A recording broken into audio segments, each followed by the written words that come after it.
For life. Hey everyone, this is Blaze, and I'm back after a short little hiatus to recharge from the holidays and a strenuous uploading schedule I kept up through them. I hope you've all been doing well over the past almost week I've been gone. Not too much going on in pro wrestling, just Tony Khan's continued downward spiral into the abyss, and everybody is talking about that, so I don't want to. Plus, I've talked so much about TK on this channel that I'm quite honestly sick of saying his name, so today I want to hit everyone with a conspiracy video.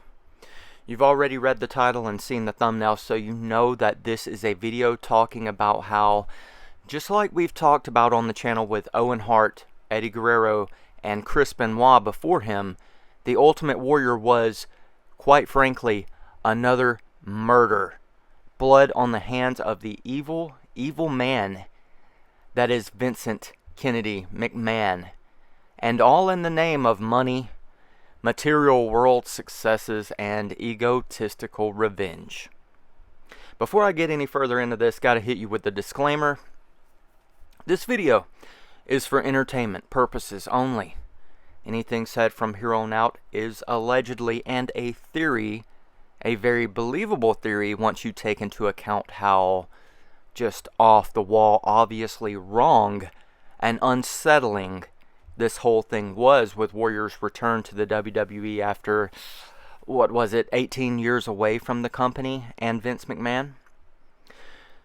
Nothing I say here, though, is to be taken as fact. I am putting this out there for you to take in and use your own critical thinking and judgment to come to your conclusion on it.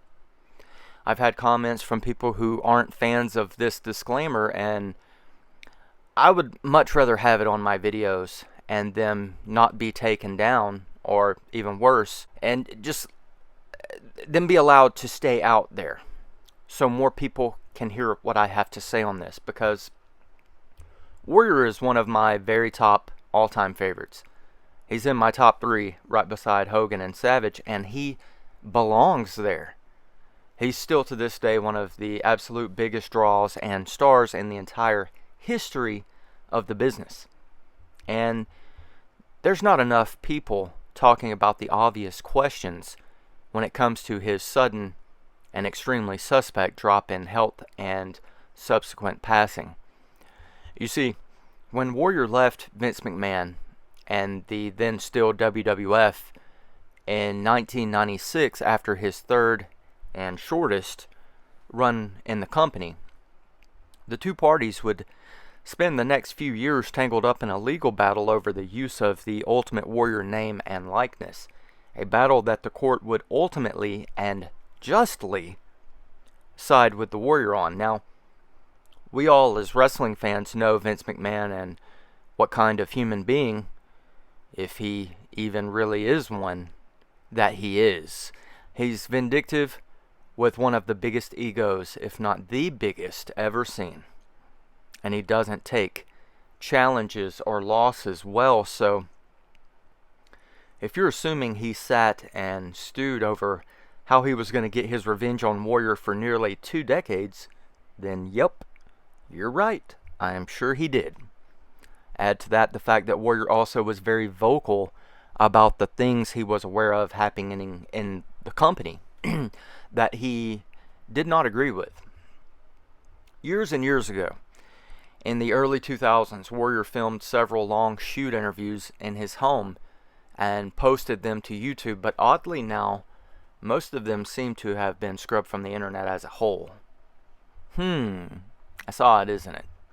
But I remember watching them as they were uploaded and listening to what Warrior had to say when they were first released, and he had no good words for Vince McMahon, Hulk Hogan, or the World Wrestling Federation.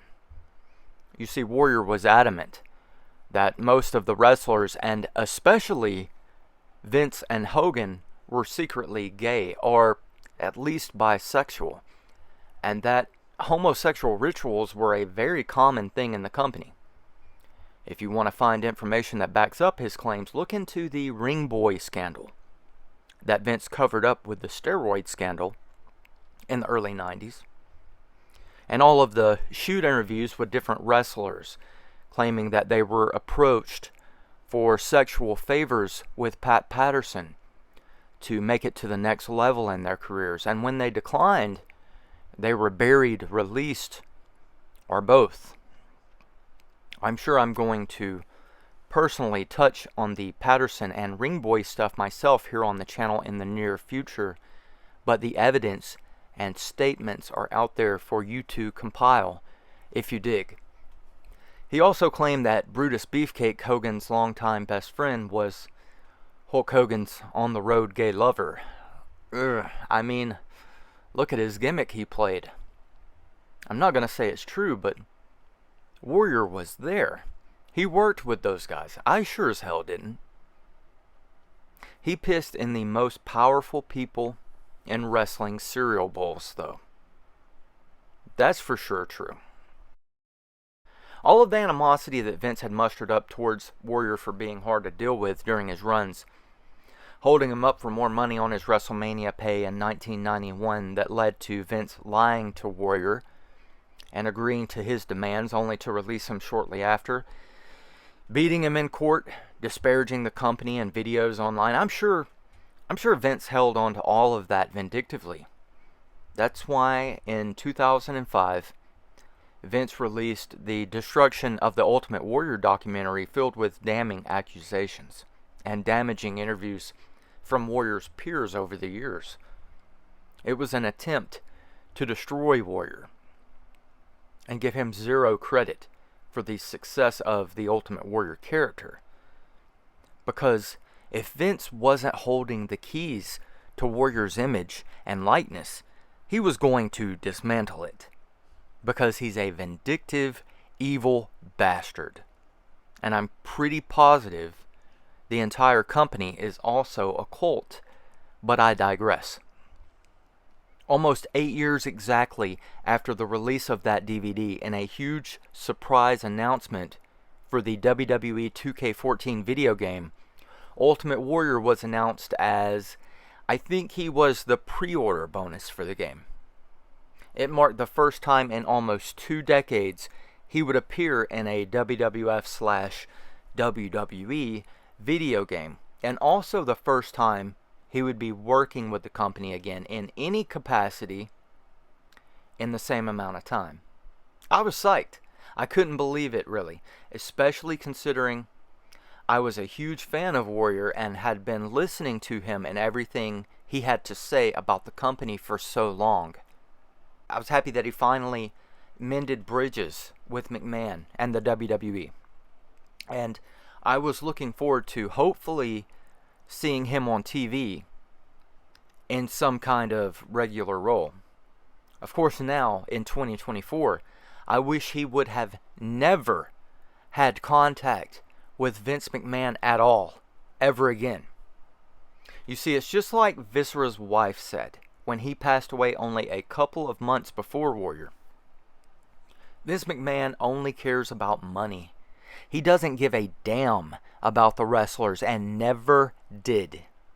McMahon conned Warrior into coming back so he could regain the rights to the Ultimate Warrior brand. It's as simple as that, folks. Every time we, as true Ultimate Warrior fans, buy a Warrior shirt, hoodie, hat, action figure, a pair of socks, a jacket, whatever, man, we are feeding the monster that is Vince McMahon and the WWE, because he's making money off of a talent that he literally murdered, guys. And he most certainly murdered the Warrior. On April 5th, 2014, the Ultimate Warrior took the stage at that year's Hall of Fame ceremony and accepted his induction as the headliner for the year, with a very well-written and delivered, although quite long, acceptance speech. But let's underline that. Well delivered. He looked happy. He looked healthy. He talked about his wife and 2 young, beautiful daughters that I'm sure he loved very much as well as they did him. And then 2 days later, he appeared on Raw for the first time since 1996 and looked like a completely different person. Only 48 hours later. It was weird.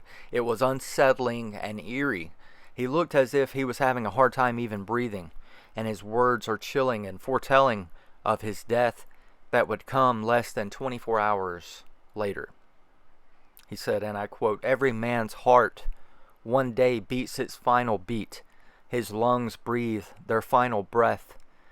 And what that man did in his life makes the blood pulse through the body of others and makes them believe deeper in something larger than life. Then his essence, his spirit, will be immortalized." Less than 24 hours after delivering these words on live television, Jim Hellwig collapsed dead on the way to his car with his family, leaving their motel room to head back home. Those two little girls watched their father die right beside them, and to be honest with you, just the thought of that gives me the strength that I need to make videos like this and put out there what I know is wrong. Why? How did his health deteriorate in such a quick manner? Well, I believe that fellow pro wrestling legend Billy Jack Haynes has our answer for us. In a November 2022 interview with Monty and the Pharaoh, Haynes says that he tried to tell Warrior not to go to the Hall of Fame ceremony in 2014. He said that Jim stole the Warrior from McMahon and nobody takes from Vince McMahon. I don't care who you are. And he took that away, and Vince couldn't wait to get his revenge. He mentioned the sudden drop in his health and appearance over the course of 2 days from the ceremony to Raw.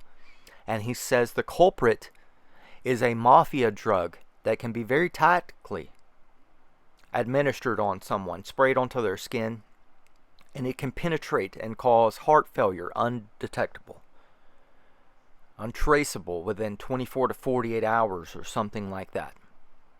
Now, I've heard of the heart attack gun, and I mentioned it in the Eddie Guerrero and Chris Benoit video. In fact, I believed that was what caused Eddie's heart attack, but this drug he mentions is new to me.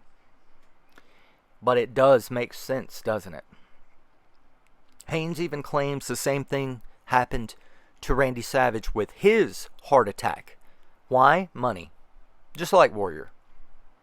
And maybe that whole underaged Stephanie McMahon affair rumor has a bunch of truth to it. Many in the industry are now coming forward saying they believe it does. I'm not saying that it does.